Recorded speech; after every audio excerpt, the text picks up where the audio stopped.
So, good afternoon to all of you. Today we are going to start that unit number 3, and the title of this unit number 3, you can read it, Understanding Harmony in the Family and the Society, Harmony in Human Relationship. Very important topic. But before that, if you try to remember what we discussed in the unit number 1 and unit number 2. So, in the unit number 1, let me revise quickly what we discussed in unit number 1 and unit number 2. Till now, we discussed that these two units, unit number 1 and unit number 2, and in that we discussed a very important thing which is nothing but self and body. Now, we are at this stage, we can see the self and body differently, distinctly, because the need of a self and body are different, responses are different, activities are different. And also we learn we have to maintain the harmony at 4 level. Can anyone tell me what are these 4 level where we have to maintain that harmony? Yes, please. Family, society, Okay, family, society, nature, nature, self, and the heart. self. So please try to remember these 4 level in a proper sequence. And with that proper sequence, we are going to proceed. The first is that we have to maintain the harmony in a self. म्हणजे स्वतःमध्ये पहिल्यांदा harmony maintain करायची आहे. Then second level is that we have to maintain the harmony in a family. Then third level is in a society. म्हणजे पहिल्यांदा आपल्यापासून चालू होते बघा. त्यानंतर फॅमिली, त्यानंतर society, and the last one is in the nature or in existence. And in this unit number 3, we are going to discuss that how important that harmony in a family and that society. And moreover, we have to discuss that harmony in human relationship. Because one thing we know that in the unit number 1 and unit number 2, we discussed that very important thing. What is our basic aspirations? The basic aspirations is continuous happiness and the prosperity. And for that, what we require? Definitely we require the physical facility. Is it right? We must have the right understanding in terms of physical facility, but not only the physical facility will provide the continuous happiness. Along with that physical facility, one more thing is also required. Can you tell me? Along with that physical facility, one more thing is also required for the human life to become a continuous happiness. So what is that? Right understanding. Right understanding. Yes. So it's a right understanding in terms of two things. Number one, right understanding in terms of physical facility, and number two, right understanding in terms of what?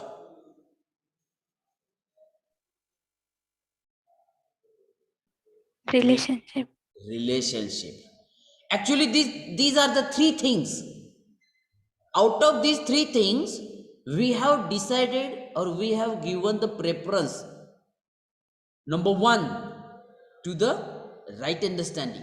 Number two, to the relationship. And number three, to the physical facility. Is it right? And now today, in this topic, unit number 3, we are going to discuss the family, the harmony in a family. And when we call that harmony in a family, can you define that what is mean by the family?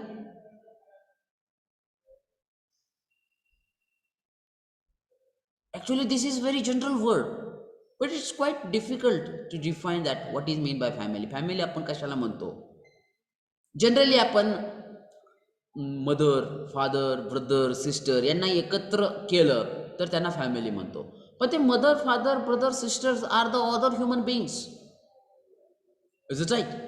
And definitely we have the certain relationship with these people, father, mother, brother, sister, definite relationships we have with these other people, and with this relationship we are living together. That is called as a family.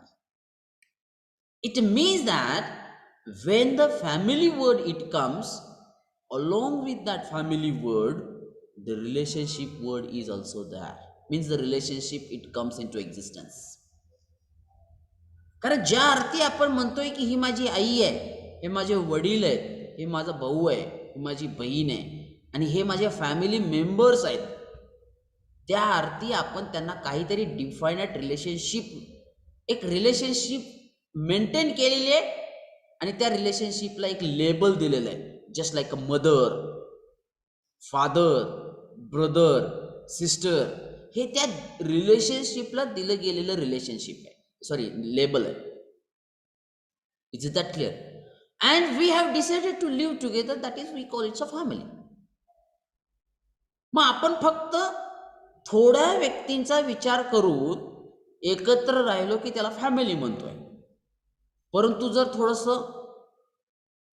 थोडंसं vast आपण जर थोडंसं thinking केलं किंवा त्याच्या पलीकडे जाऊन जर थिंकिंग केलं, तर can we say that that extension of a family is called as a society. कारण असे भरपूर फॅमिली ज्यावेळेस एकत्र राहतात, that is called as a society. Simple logic. Is it right?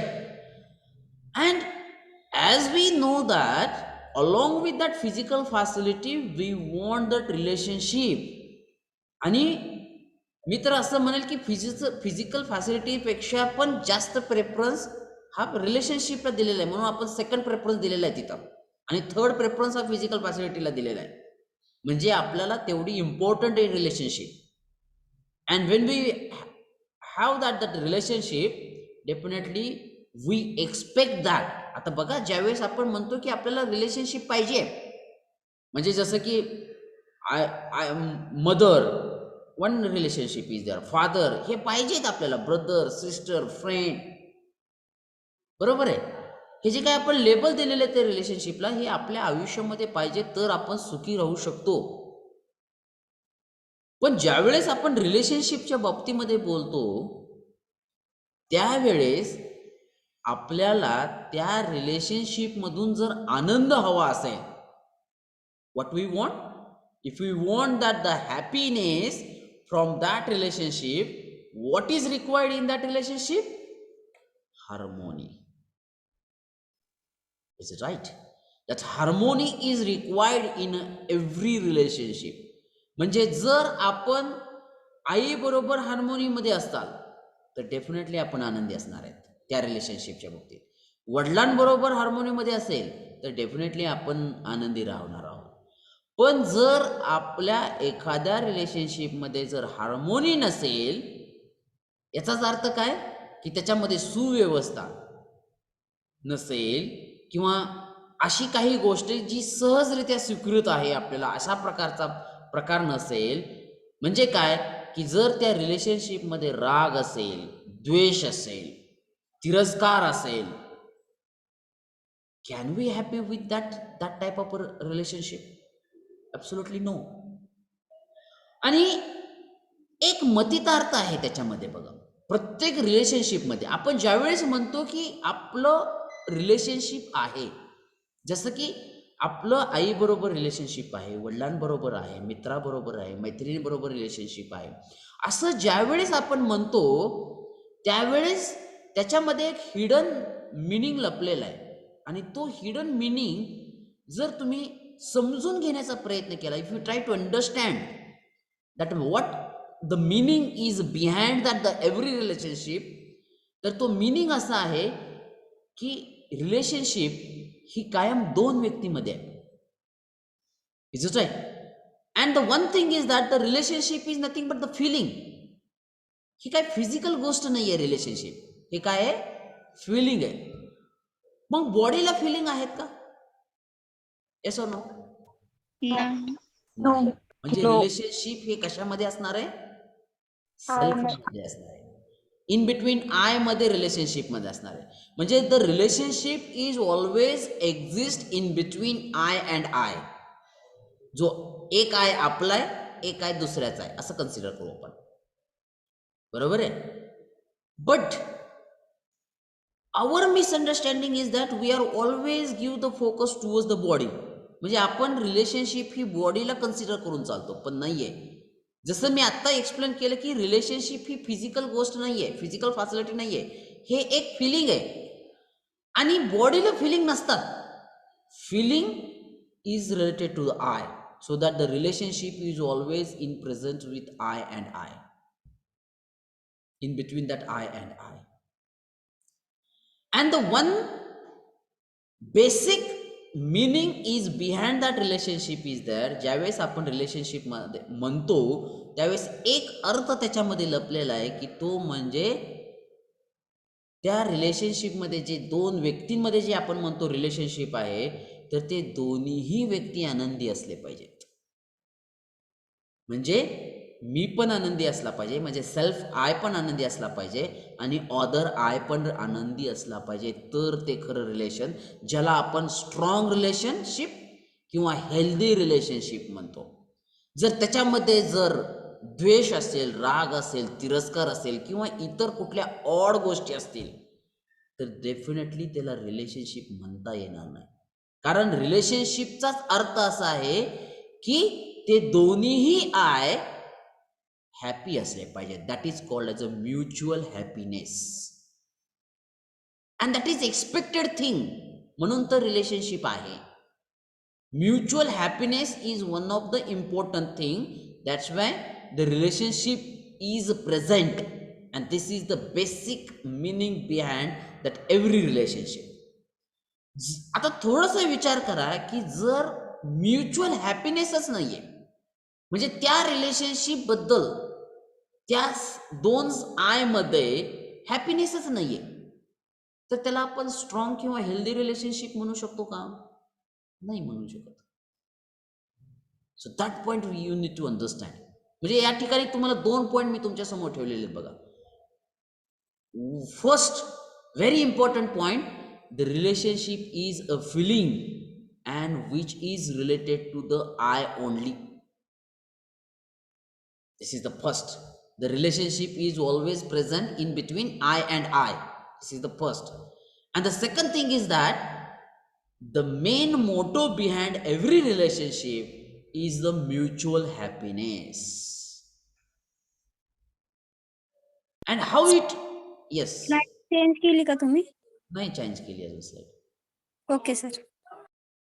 And in this unit, we have to discuss that the same thing, and we have to learn that how to maintain that harmony. Means when the harmony is exist in the relationship, that everything will be crystal clear or everything will be fulfilled.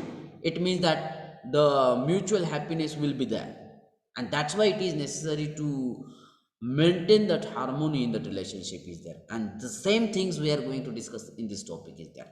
So let's we proceed further. Understanding harmony in the family. So first we need to understand why that harmony is required in the family members. आता तुम्हाला family म्हणजे काय लक्षात आलेलं आहे. So what is the family? The family is the basic unit.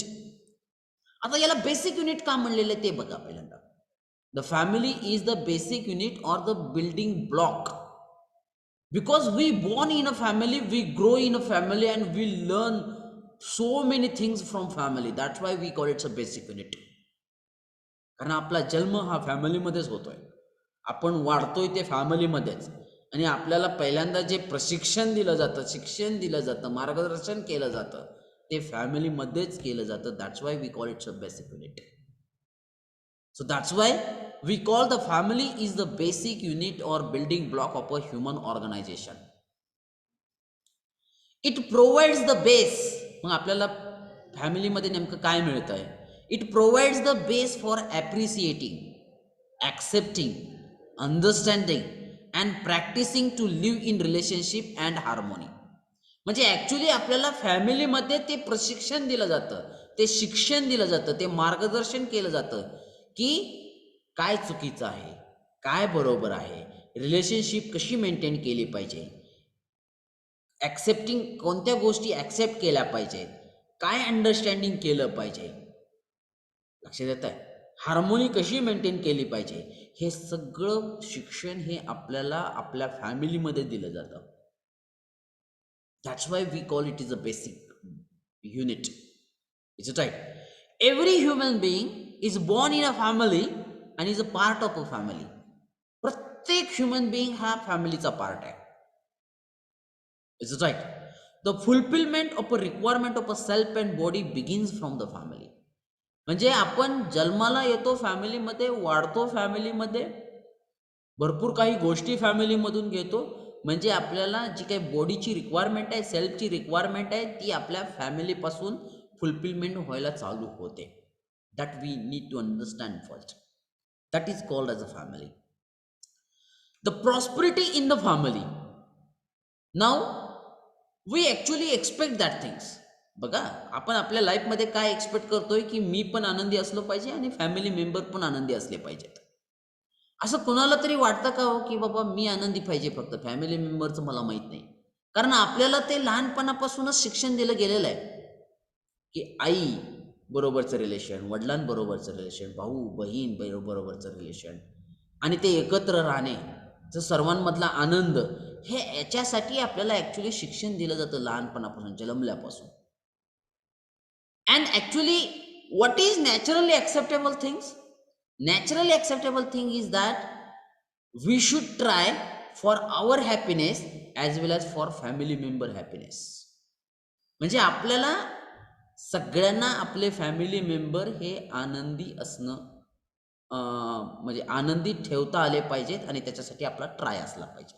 He naturally acceptable गोष्ट आहे, बरोबर आहे. So that the basic aspirations which is nothing but continuous happiness and the prosperity is same for us, म्हणजे for self and for other family members also. Is it right?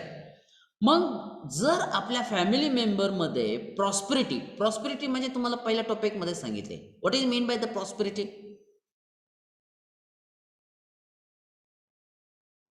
satisfied. Okay, anyone else?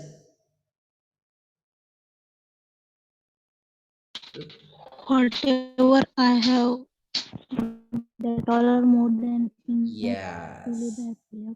Yes, it is called as a prosperity. Prosperity is related to the physical facility. बरोबर आहे? The prosperity is related to the physical facility and the feeling of having more than enough physical facility, that is called as a prosperity.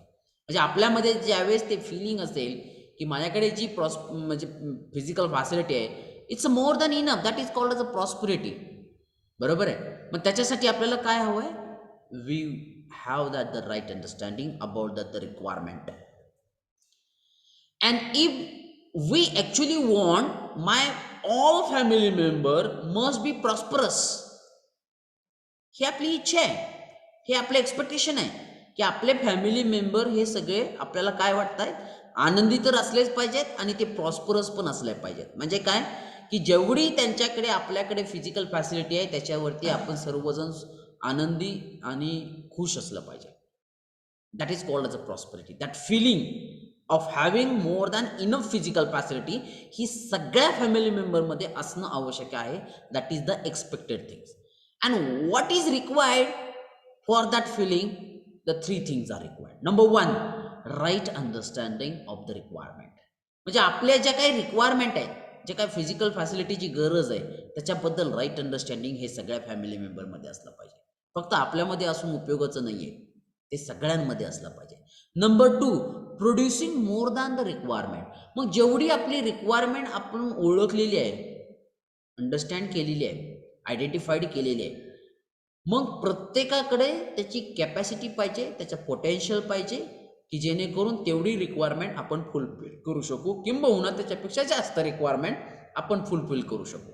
It means that the producing more than the requirement, he capacity प्रत्येकाकडे पाहिजे. म्हणजे असं नकोय की family मेंबरमध्ये फक्त एक जणच फक्त physical फॅसिलिटीची पूर्तता करतोय, बाकी सगळे फक्त त्याचा लाभ घेतात. It's not the things.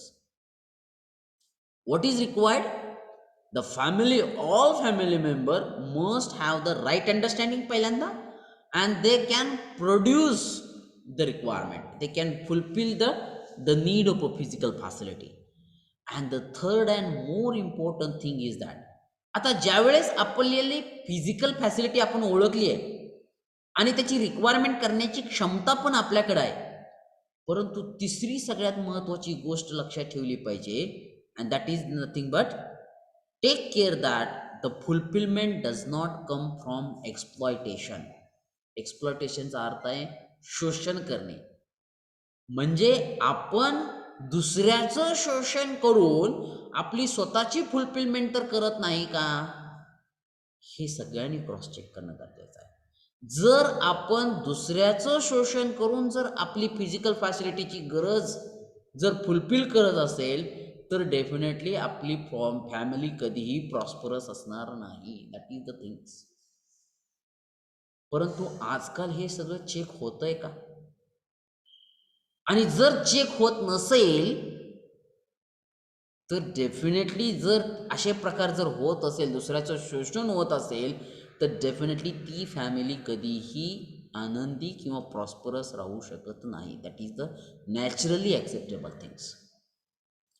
मग ते शोषण हे दुसऱ्या व्यक्तींचं असेल, ते शोषण हे सोसायटीचं असेल, ते शोषण हे फॅमिली मेंबरचं असेल, ते शोषण हे नेचरचं किंवा एक्झिस्टन्सचं असेल, कशाचं पण असेल, nothing bother about it. But we have to take care. म्हणजे त्याचा पण विचार होणं गरजेचं आहे की आपण आपली रिक्वायरमेंट, आपली नीड हे दुसऱ्याचं शोषण करून तर कंप्लीट करत नाही ना, हे आपण याचा विचार करणं फार गरजेचं आहे. And if these 3 things are there, then definitely that family member becomes a prosperous. This is the important thing is that, and you need to do these things. म्हणजे प्रत्येकानं या गोष्टीवरती विचार केला पाहिजे.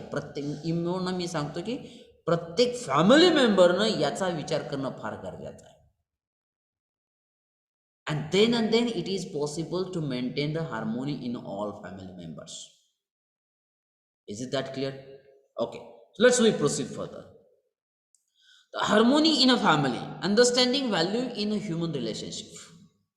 मग ज्या वेळेस आपण फॅमिली मेंबर्समध्ये हार्मोनी मेंटेन करायचा प्रयत्न करतो, म्हणजेच काय हो की आपण ह्युमन टू ह्युमन रिलेशनशिपमध्ये हार्मोनी मेंटेन करायचा प्रयत्न करतोय. मग जर ह्युमन रिलेशनशिपमध्ये जर आपल्याला हार्मोनी मेंटेन करायची असेल तर त्या रिलेशनशिप बरोबर काही व्हॅल्यूज असतात, काही फिलिंग्ज आहेत, आणि त्या फिलिंग्सलाच आता दुसरा एक वर्ड इथं आलेला आहे. फिलिंग्स म्हणजेच नथिंग बट द व्हॅल्यू. मग काही वेळेस मी फिलिंग म्हणेल, काही वेळेस मी व्हॅल्यू म्हणेल, but you please try to remember that when I am going to talking about that the human relationship, the most of the times I use that word values, sometimes I use that value feelings, but the feelings and the values about the relationships nothing but the same. Please try to remember that. So when we want to understand, when we trying to understand that harmony in a family, so these 3 points we need to understand first. What are these 3 points?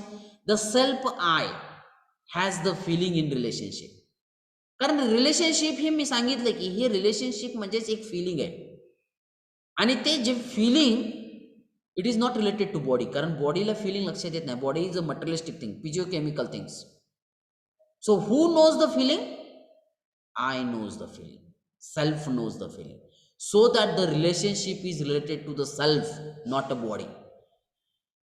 बघा, आता इथून पुढं ज्या वेळेस तुम्ही relationship maintain किंवा relationship बद्दल विचार करचाल त्यावेळेस बॉडी कधी विचारात आली नाही पाहिजे. तिथं काय विचारात आलं पाहिजे?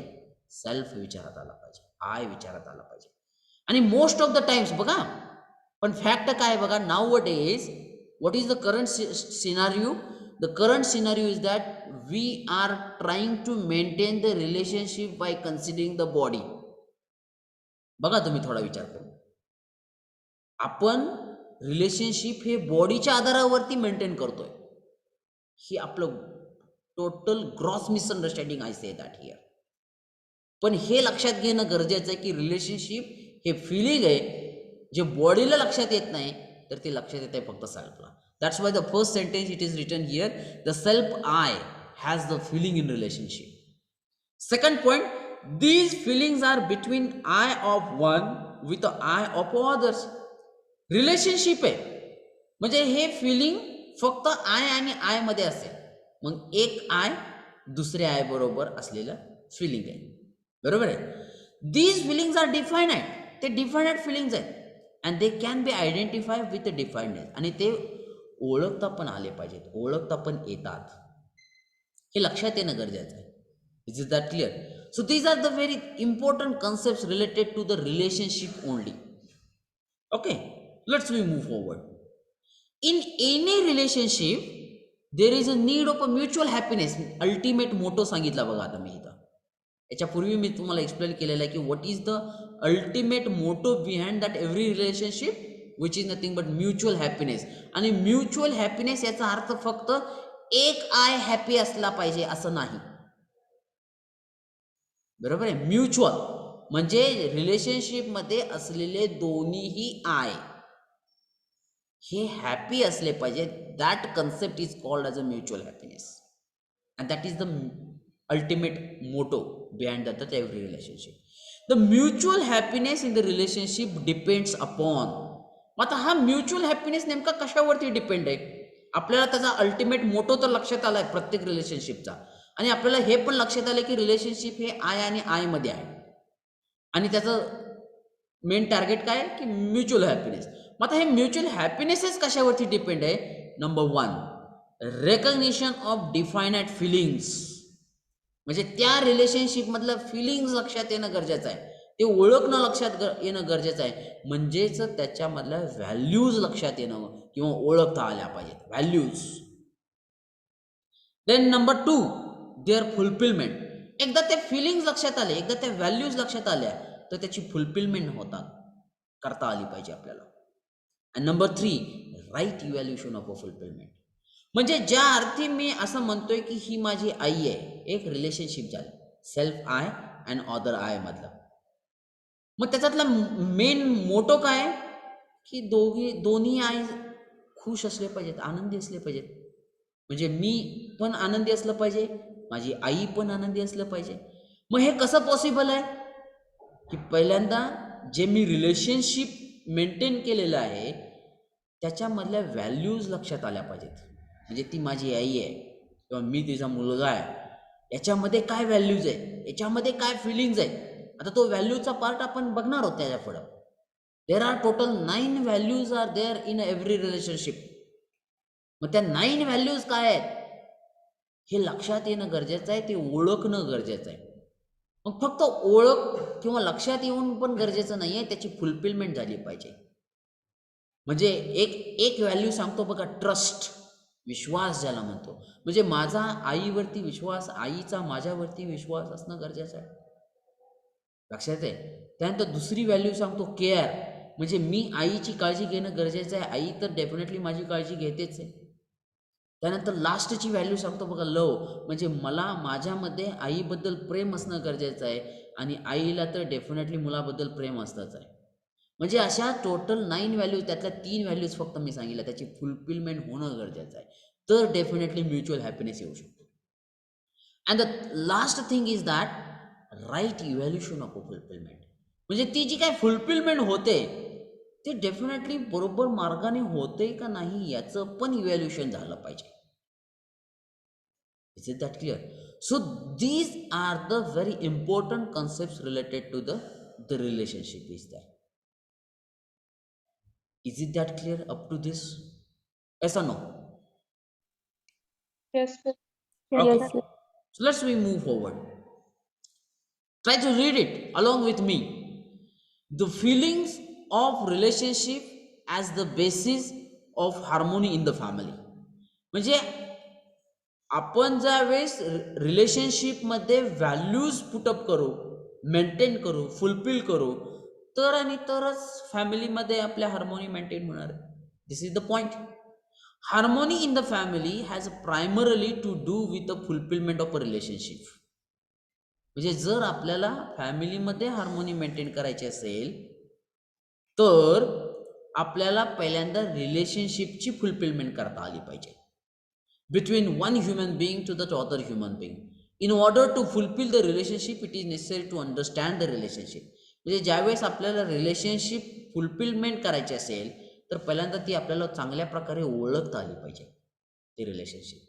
मग त्या रिलेशनशिपच्या बाबतीमध्ये जर बोलायचं झालं तर there are 4 aspects in the relationship. आता ते 4 आस्पेक्ट्स कोणते आहेत बघा. Number 1, relationship is between one self, I one, and another self, I two. म्हणजे ती आय मध्ये आहे. There are feeling in relationship, म्हणजे व्हॅल्यूज आहेत, फिलिंग्स आहेत रिलेशनशिपमध्ये. आय आणि आय मध्येच व्हॅल्यूज आहेत, आय आणि आय मध्येच फिलिंग्स आहेत. These feelings can be recognise, ते ओळखता आले पाहिजेत किंवा ओळखायला शिकलं पाहिजे. They are defined. These feeling, the fulfillment of these feelings and their right evaluation leads to the mutual happiness. म्हणजे ते सगळे 4 अस्पेक्ट हे रिलेशनशिप बरोबर येतात.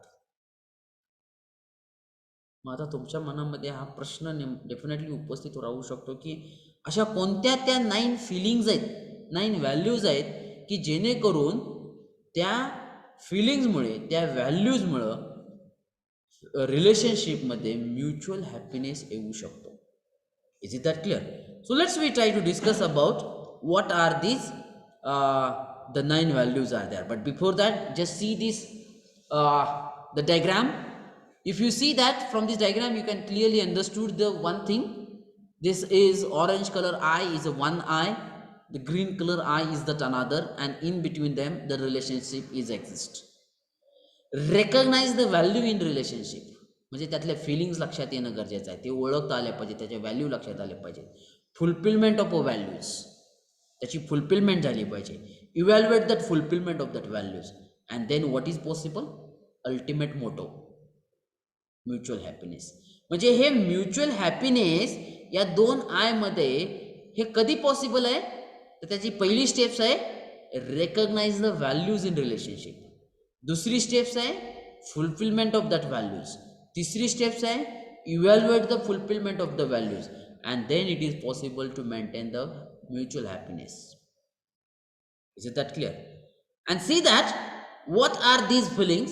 So these are the total 9 feelings in every relationships are there. So if you just try to read it, the trust, we call it a foundation value because every relationship it starts with the trust, vishwas. Second is the respect, third is the affection, fourth one is a care, fifth one is a guidance, sixth one is a reverence, seventh one is a glory, eighth one is a gratitude, and the last value is nothing but the love, and that we call it a complete value.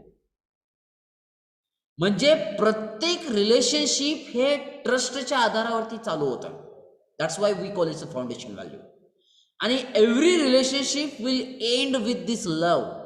That's why we call it's a complete value. And all these 9 values must be present in the relationship, then and then the mutual happiness will be there. See that, try to read it. Number 1, trust म्हणजे विश्वास. Number 2, respect म्हणजे सम्मान. Number 3, affection means Mamata. Number 4, care means स्नेह. Number 5, guidance means Vatsalya. Number 6, reverence means Shraddha. Number 7, glory means gaurav. Number 8, gratitude is कृतज्ञता. And last one is a love, we call it prem. So it's my request to you all, please take a screenshot of all these 9 values so that at least today you will spend at least 2 to 3 minutes on these total 9 values and try to understand it. Is that right? So please take a screenshot of it. And with this discussion, so today we are going to stop here. The further part we have to actually discuss all these 9 values one by one in a detail. But from the next lectures onwards, we are going to start to discuss about all these 9 values are there. So please take a screenshot of it.